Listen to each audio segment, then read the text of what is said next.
Hey everyone, my name is Katrina, and in this video, I'm going to talk about ways that you can optimize your lifestyle and your wellness to improve your gut health. So, this lecture or this masterclass is really for those who are struggling with constipation, diarrhea, bloating, nausea, or just feeling like, they're lacking energy throughout their days. Um, yeah, just feeling fatigue. So if you're struggling with any of these GI symptoms, or if you feel like you're doing really well, but just want to try to make your overall gut health even better, here are just some additional ways that you can incorporate into your day-to-day to do that.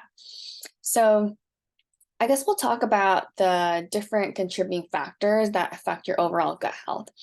So when it comes to gut health, I think a lot of people think improving your diet and what you're eating, and for example, avoiding certain types of foods, avoiding dairy, avoiding gluten. But I think what's more important is, other than taking like an elimination diet approach, which I'm not always for, it's really important to understand that there are so many other factors that can contribute to your gut health.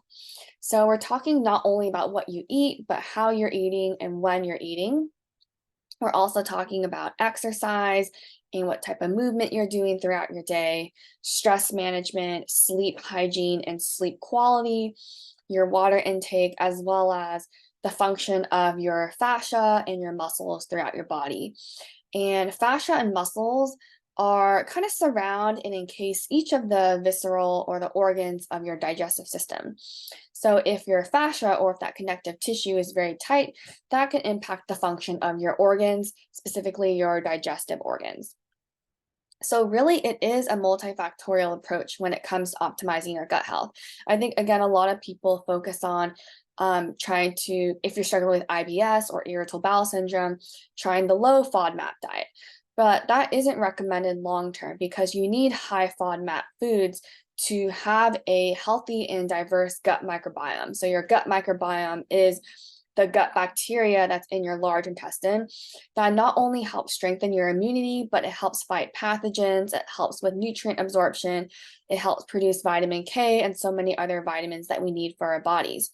So if you are kind of more into, just eliminating a bunch of foods and just having more of a restrictive diet, I want you to try to think about other ways that you can help foster a healthier and more balanced gut besides just the food component.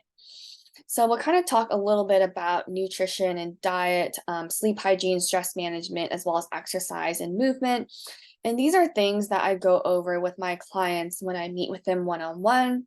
And really, when it comes to optimizing the gut health, I really try to come at this from a more of a multifactorial approach, a more holistic approach, and really trying to understand where my patients are starting at, what their baseline is, and trying to give them little modifications they can make throughout their lifestyle in just tiny chunks. So I won't go into details into too much of this, but wanted to give you a little bit of an overview if you are someone who is struggling with IBS or constipation, diarrhea.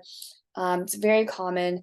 Again, I see patients who struggle with GI issues for 20, 30, sometimes even 40 years. So your gut is adaptable to the environment that you put it in. So your gut health can change. So kind of stay with me here as I talk a little bit more about this. So nutrition in your diet is really important. So nutrition is basically the intersection for having good brain health, bowel, heart, gut, and hormonal health. What you eat is actually the building blocks for making your hormones. It helps supply energy for your brain and for your muscles. So you need to be eating well, and you need to be eating mindfully and specifically throughout your day so that your blood sugar levels are steady, so that your hormone levels can be steady as well. So I won't dive into each of these, but one of the biggest things is trying to be mindful when you're eating. I think a lot of people tend to eat when they're watching TV or when they're watching the news, and that can induce some stress inside of you. And your gut does not function under a stress system. Your GI system needs to be in a relaxed and calm state.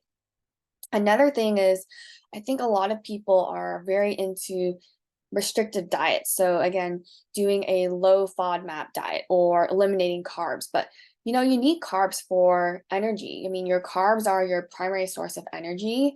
And if you are eliminating carbs and just doing like vegetables, which do have some carbs, but not really that much, um, then it can really impact your overall energy levels. You might feel more fatigued and brain fog. How you eat is really important. So being able to chew your food about 30 to 40 times per bite, again, sitting at the table, not on the couch, and just being really mindful and present with your food. So really, it's not only about what you're eating, but how you're eating and when you're eating. So making sure that you're eating kind of steadily throughout the day. Because if you only eat like one meal a day, which there are some research that shows that fasting can be helpful, but I highly recommend trying to eat regularly throughout the day. And if you're hungry and want a snack, trying to choose a healthy option for a snack, like nuts or maybe some combination of like vegetables or a salad or something. So we'll kind of go into a little bit of sleep hygiene and stress management. So good sleep is just really important for insulin sensitivity. So, insulin is the hormone that stimulates your cells in your body to take up the glucose or what you eat and use that as energy to do its job. So, your cells need glucose, and it needs it needs the nutrition that based on what you eat to do its job. Sleep is also really important for gut health, protein synthesis, so building muscles, hormonal health. It improves your lymphatic drainage, so just removal of toxins in your body, as well as improving your memory and your brain function. I highly recommend getting at least 10 minutes of outdoor sunlight within 1 hour of waking up without sunglasses. This just helps expose the retinas, which are part of your eyes, to daylight, and it just helps reset your circadian rhythm, which is your internal clock and helps you with better sleep.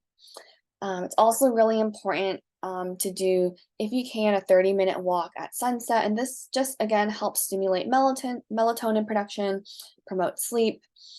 And then additionally, just trying to manage chronic stressors in your life. Our bodies are always under constant stress, whether it's based on work or family or financial situation. And it's hard to control the stressors that are in an environment, but what we can control is how we manage those stressors, how we respond to stressors, and if we have some sort of stress management strategy throughout our day so that our mood and our energy and our overall body is not constantly like up and down like a roller coaster. We kind of want to be steady so that our hormones can be steady, our cortisol, which is our stress hormone, our cortisol levels can be steady, and so forth. And then lastly, I want to talk about exercise and movement. So movement's just, again, really important because it improves insulin sensitivity. It improves your ability for your cells, like your muscle cells, your brain cells, to take up that glucose so that those cells can do its job. It also helps with balanced hormones.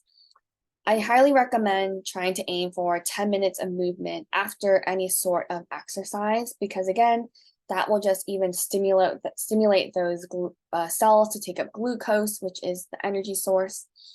I highly recommend, again, a combination of exercise. So doing a mix of not only strength training, but cardiovascular exercise and restorative exercise. So that includes things like yoga, mindfulness, breathing, and having balanced forms of exercise is really important because too much of one exercise is just not good for your body.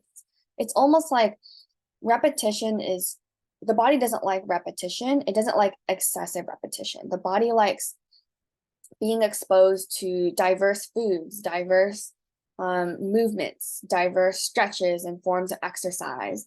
Our body just thrives on movement versus just being sedentary or doing the same exercises or movements every day. So I made this diagram and yeah, I just hope it's really helpful and gives you some insight on how improving your gut health is more than what you're eating, but really how you're eating, when you're eating, exercise, stress management, water intake, sleep hygiene, and so many other things. This is something I like to give to my patients. So these are the handouts that I have made. But the first one here on the left is a daily diary. So I like to give this to my clients. They fill this out every single day. And it's just recording the different pillars of optimizing your gut health. So the how you're eating, how you're feeling when you're eating, you're writing down were you stressed while you're eating, where were you eating, who were you eating with, were you watching TV or using your electronic devices. So just really recording the environment of your eating situation. And then we have the what. So what were you eating? What types of fluids were you drinking? And then I also add in some boxes for what you did in terms of exercise and sleep hygiene and stress management. And then I have my clients fill this out every single day. It just really helps give you concrete data about your current lifestyle, and that can build as a baseline for areas that we can improve. So every week I like to fill out this, which is a weekly reflection, talking about the successes and just areas to improve. And then just having maybe 1 to 2 areas that we can improve on, and then trying to incorporate that in the following week. So these are just some handouts that I personally made for my clients as resources to just help kind of record some data. Not all my clients use these actual handouts, but if my clients like to fill them out on their iPad or their phone, they can totally do that. But just having some type of format and worksheet can be really helpful. So if you are struggling with irritable bowel syndrome, constipation, just feeling like your overall gut health is suboptimal, highly recommend seeing a pelvic floor physical therapist or a coach who can really guide you into making lifestyle changes. I think what's so important is that this change is not going to happen overnight. And it truly is a lifestyle change. How you're living in your day to day, it is how you're living in your day to day that will result in long term changes. And we have to recognize that you can't just change things for a week and just assume everything's going to be okay. You really have to work on it daily, because how you live now will impact you how you live 20, 30 years from now. So starting with good habits now will definitely help you in the future. So if you have any comments or questions, or you just really enjoyed this class or learned something new, I'm so glad, and feel free to reach out if you have any questions. I will link my email and my website below. I do have some blog posts about just ways to optimize your gut health that you can also check out, and I hope you enjoyed it.